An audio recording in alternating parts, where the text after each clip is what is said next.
Hello everyone, how are you going? Welcome to 5 of the world's strangest sports explained. Now we checked out some awesome sports, some fast sports, and some extreme sports, but now what are the world's strangest sports? Would you rather run 400 meters up a ski jumping hill? Jeez. Be the champion of farmers golf in Switzerland? Build the tallest human pyramid in India? Wow. Master the traditional Taiwanese art of Diablo? Fair enough. Or jump across a river with a pole in the Netherlands? Oh, yes. These are 5 of the wildest sport events you can find in the world. That's great. Let's find out what they're all about. The fearsome Red Bull 400 is the world's toughest and steepest 400-meter race. Wow. It's an unbelievably intense competition that pushes even the fiercest athletes to their limits. Invented in Austria in 2011, the event has grown into an international competition with stops happening all across the world. Honestly, seeing something like this, it just reminds me of the cheese rolling hill. I mean, this one, at least they're not going down it, so it's a little bit more controlled. I feel as though people are a lot better at climbing up a hill than just tumbling down a hill. But otherwise, it makes total sense to be using these hills in what I can only assume is going to be the summer. I mean, it's 400 meters long, which isn't 400 meters of elevation, but my goodness, it's a long climb, a long steep climb, and it is clearly somewhat man-made, and so I can only assume it has some kind of upkeep as well. And so I guess if you're just going to be bringing people in to kind of, I guess, work their bodies and make them hopefully fitter or get them to be fit to do the event, go for it. The idea is simple. Beat everyone else to the top of the ski jumping hill. Everyone. Sounds easy, right? Well, maybe not. The finish line is 4 soccer fields away and over 140 meters in the sky. Oh, okay. And if that wasn't hard enough, runners face a grueling incline of 37 degrees. Oh. Now that's more like it. Oh, 37 degrees. I'm trying to kind of visualize that, especially over 147 meters. I don't think there are going to be many hills that you can actually compare that to unless you live in the Swiss Alps or something like that. But I guess if you go from 45 degrees and then go down a quarter of that, then you're looking at that, and it doesn't look insane. It's not like it's a vertical cliff, but when you're running 140 meters of it, my goodness, it would add up quickly and your calves would feel it. And even just the fact that they have a cargo net there, I mean, I guess it makes sense in terms of being able to pull yourself up with your arms, but I can only imagine it might be a bit annoying to run up, unless you were getting the perfect foot placement every time and kind of using the hump to make it a more level ground. You're really just going to be almost rolling your ankle every time. And regardless, the training and time that would go into making your stride and your gait, it'd be kind of perfect to fit in all the gaps, especially the top guys trying to beat every single other person up the top of the hill. It would be quite technical, I can only imagine, to do it perfectly. Now that's more like it.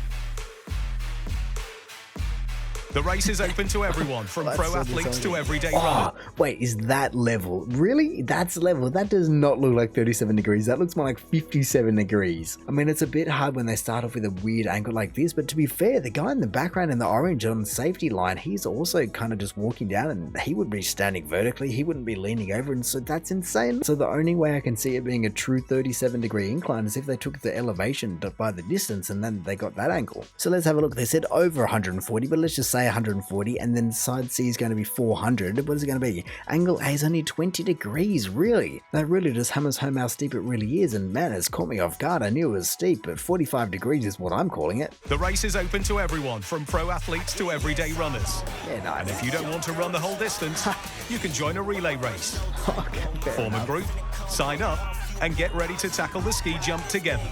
Yeah, that's cool. 4 minutes. That looks absolutely brutal, and you can see how buggered everyone is, just leaning over on their haunches, just going, please let it be over. Every last meter is just wishing it's going to be their last, and then they've still got another 20 or 30 or 40 or 50 to go. And as we saw, 4.5 minutes to run the 400 meters. I wonder what the world record is. Well, it's saying that it's 4 minutes 55 seconds, even though we saw 4.5 minutes. So maybe that other one was a relay race, or maybe it's just not this most difficult track in the Red Bull 400 circuit. I thought I saw something in here about 2.5 minutes or something ridiculous. Here we go, 4 figures. Here we go. This is what I wanted to look at. My goodness, look at that men's record time, 2 minutes 48, women's record time, 3 minutes 40. That's insane. That is definitely more along the lines of what I thought. If you think about a 400 meter sprint or even a 400 meter relay race in the Olympics, and you go, really, 4.5 minutes to cover the same distance? That just seems a little bit high in these elite athlete levels. And honestly, just like the Olympics, look at some of these margins, half a second between both of them. And then, of course, some people are just built different. Look at that, 17 wins and 6 wins. Hornison is a traditional Swiss sport. which originated in the 17th century. Look at that golf club. The name comes from the sound of the puck, which can whiz through the air at up to 300 kilometers per hour and creates a buzzing noise similar to a hornet. It's also known as farmer's golf. Right. Fair enough. The sport uses a sloped batting stand made of metal where a rubber hornet is mounted. The hornet is struck using a bat, pretty similar to baseball. Is that a bat? Not quite. The objective is to strike the puck as far as possible. Look at that. As one team strikes, players of the opposing team stand around the landing area and try and strike down the hornet with a wooden paddle. Wait. You're standing at the end of something that is moving at 300 kilometers an hour trying to whack it out of the sky. I feel as though that doesn't sound like the safest ordeal. I mean, maybe that's the reason that it's named after a hornet, because it would bloody sting the hell out of you if you actually got hit by it. But my goodness, really, you're standing 250 meters down range at something that's traveling at 300k an hour. There's no way you're going to be seeing that in time. It's just going to come and hit you before you can even get your bat in the air. As for goodness sake, look at the whip on this thing. Like I said, it's a baseball bat, but it's also on the end of the whip. And considering whip makes a cracking whip sound, that means it's breaking the sound barrier. And I guess this might not, because it's a bit too heavy to travel that fast, but my goodness, I had to be traveling 300k an hour, which is certainly transferring a lot of energy into this small projectile that you'll hear coming before you see it coming or can react to it. Opponents are even allowed to throw their paddles in the air in an attempt to block the hornet. Shots will typically travel at a staggering 300 meters before they land. Insane. But there's a catch. Ow. Shots have to fall directly onto the ground without any contact from the opposing team to count for your score. A match usually lasts for about 3 hours. The team that scores the most points wins. Sure, okay, I'm trying to understand this sport and whoever came up with it in the first place and how they came up with it in the first place. Was it originally a whip, or was it just a stick and someone whacked a ball or something? I mean, I'm also still just trying to wrap my head around how you would ever go about whacking something like that out of the sky, and especially the fact that it's so common to whack it out of the sky that it doesn't count if it does get whacked out of the sky. I mean, honestly, it kind of reminds me of the long drive championship, the long drive competition, where it's just insane. You see them running up with these massive clubs and just striking this ball so far. Like they say here, 400 plus yards becomes the norm, and so these guys are getting even further than the guys with the whip are. And look at that, in 1974 it was 324 yards, basically let's say 300 meters, and then 50 years later they've gained 100 more yards. And obviously there are different mechanical advantages working for each of them. You know, this one, like I said, is a bit more of a whip. The golf club has a bit more weight behind it, so the energy transfers a bit better, but my goodness, both of them are insane. And I certainly know that I would not be downrange of a golf ball, and I definitely don't want to be downrange of this hornet, because it's a hornet for a reason. It might be known as the human pyramid elsewhere, but here in Mumbai, we bring you the Red Bull Jodhki Tod. Okay. An adventure sport tournament based on the traditional practice of Dahi Handai. Wow. In the ultimate test of grit and determination, participants reach skyward using nothing but muscle power and brute strength.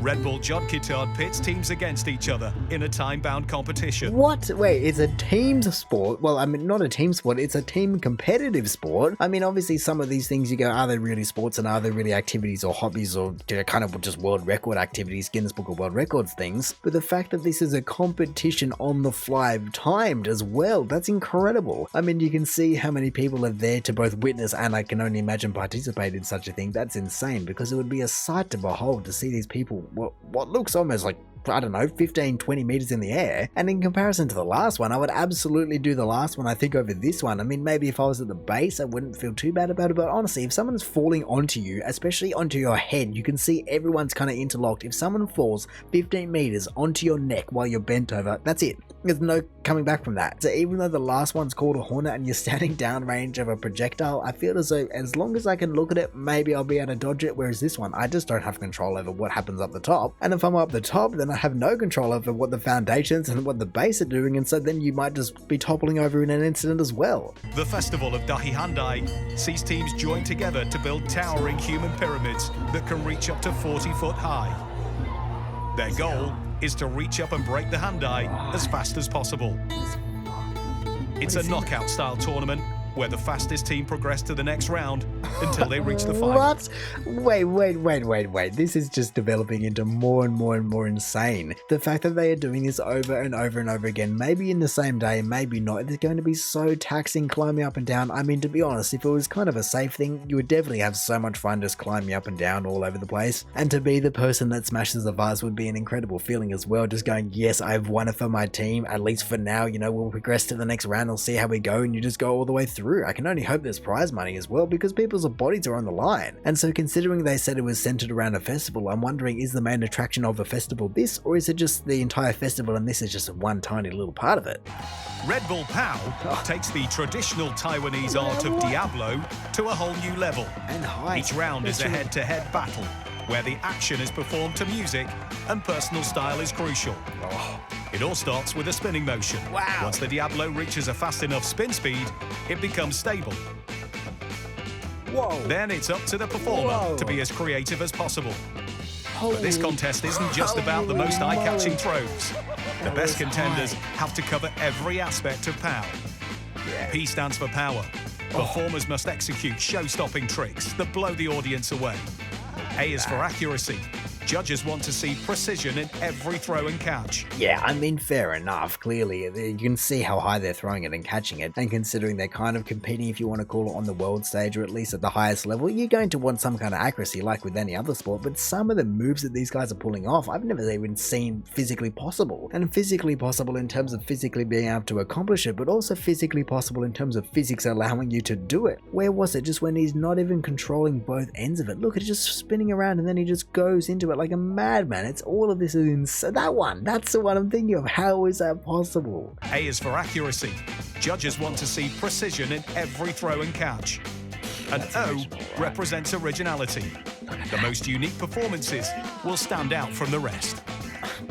Honestly, I don't think I would ever be able to do this one, even though it seems like the most enticing one in terms of staying out of injury, because you should be able to kind of dodge most of what you're throwing at yourself. I mean, I guess similar to any of these, let's call them circus style skills in terms of juggling and all those kind of things, you're going to be training, and so I guess I shouldn't underestimate the level that people could get to, but my goodness, it is still very impressive. I think it is the most impressive one so far, because, you know, as incredible as this first one is as an endurance event, it is open to everyone, and that's for a reason. You know, they're trying to entice people, but that's because it's generally broad. You know, have strong legs uphill. That's kind of what you need. For this one, you were just perfecting one single motion over and over again, and you kind of have a guide rail as well. I'm sure if you put it here, it'll just flick all the way up. I mean, of course, this one is also completely ridiculous, but I guess it's kind of simple in its idea. Maybe not in practice, but simple in terms of you just have to hold on really tight. Whereas the speed and accuracy, and even just like they said, the creativity of some of these performances is just off the charts. Hope you're not afraid of heights.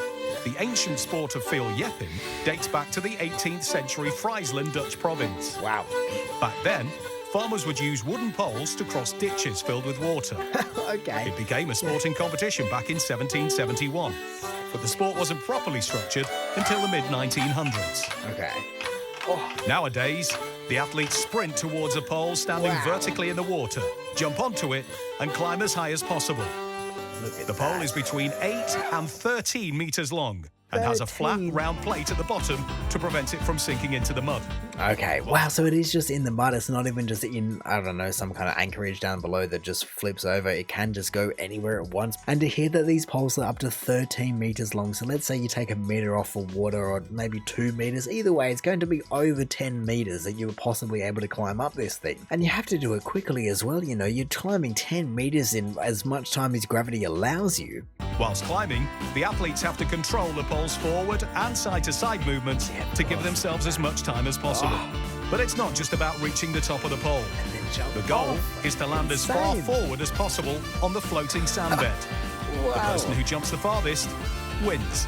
How far is the furthest? That's what I want to know. Because if we have a look at this, even though they do start a bit more raised than I expected, so they're maybe only climbing 6 or so meters, not 10 meters. I was wondering how you would climb 10 meters in that time. But we can see here just how far away the pole has been placed from the sand. So I guess if you don't really climb at all, and if you fall off quickly, then you'll land in the water. But if you climb in the wrong spot, you're going to be landing on the edge. I mean, I guess perhaps you would come down a bit slower than if you're at the top, like we saw with these guys. They come down pretty fast. And even though it looks like a massive crash crash pad, honestly, I wouldn't be surprised if some people were able to just push it to the back. I mean, I can only hope that there's kind of a safety distance where they're going, no one is able to jump an extra 10 meters after the pole has landed. That's impossible. But we can definitely see that there are patches along here that look as though they've been raked, and so people are pushing it pretty darn far. And given the fact that humans continually seem to be getting better, like we saw with all the different golf and athletics and everything, we're kind of just getting better and better and better. And so I don't know if the pole needs to get shorter or the sand needs to get pushed further back or bigger, but I feel as though eventually you're going to need more sand. And honestly, even though you are landing on sand and it looks really airy, it's nice and soft, I can only imagine some people do some serious injuries, just knees and ankles and those kind of things. And honestly, when I see a video like this, it just makes me wonder how many random sports are out there. You know, maybe they are massive in one particular location, country, town, whatever it may be, but just unknown to the rest of the world. And of course, some of them do have a bit more history behind them, so at least you can understand where the entire thing came from, but others you just go, where and how did that even originate? And so honestly, now that I have seen a couple of videos like this, my curiosity has absolutely been piqued to the point where I think I'm just going to have to search the entire internet for the weirdest, the wackiest, and the least well known, but still incredible sports out there, because I can only imagine that there's a reason people are playing it, and usually that's going to be because it's pretty darn fun. But anyway, in saying that, I reckon I'm going to call it there. So thank you for watching this video. If you did enjoy it, feel free to do the YouTube algorithmic things down below.